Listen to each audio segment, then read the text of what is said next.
Aziz, you packed 12,000 people into Madison Square Garden. Mm-hmm. How did you do that? That's more people than watch Parks and Rec, right? I don't know.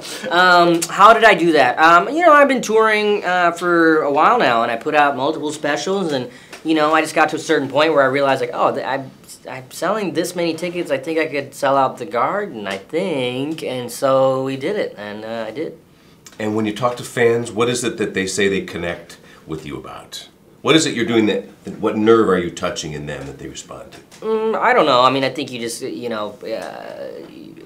you're a comedian, you're tapping into a shared experience that people have, and you're just commenting on a way that people, it resonates with them, and that's why people laugh.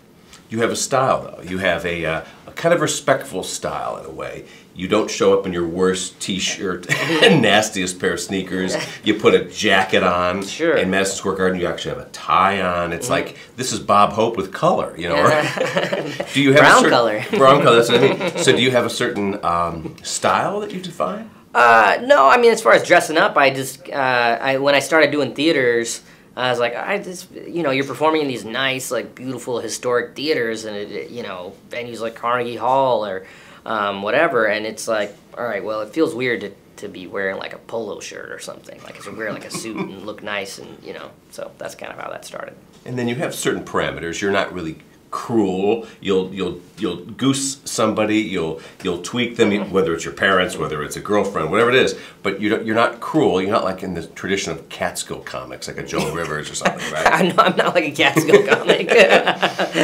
Don Rickles or something slapping them. Yeah, no, not really. Yeah. Do you have a certain formula to come up with a joke? For example, Jerry Seinfeld says when he wants to create a joke, he starts with the same formula. He says, I just zero in on the injustice of life. Mm-hmm. So if I'm standing at the store, I'm always in the slowest line in my mind. Why is that line moving fast? And he said, if you distill life to that formula, he said, that's where I go with a joke. Do you have a similar experience? No, I don't have a... We'll steal that one then. Yeah, I could use his.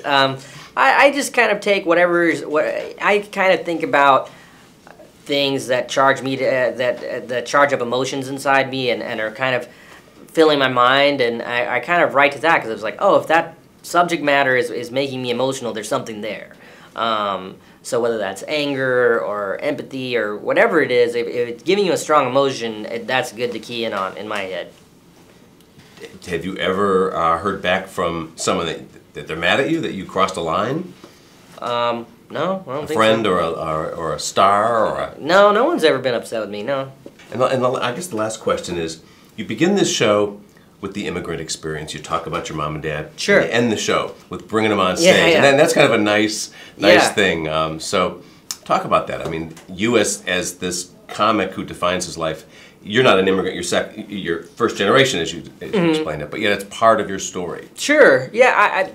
As I've kind of gotten older, I've kind of gotten to know those stories about my parents more, and it really kind of blew me away. And like I said, it was kind of a thing that really resonated in my head for a while. And I was like, all right, well, I should write something about this. This is really interesting to me. So I wrote that bit, and then they were at the show, and it was just kind of a cool moment to have with them. It's a crazy moment, and to get to share with your parents was pretty cool.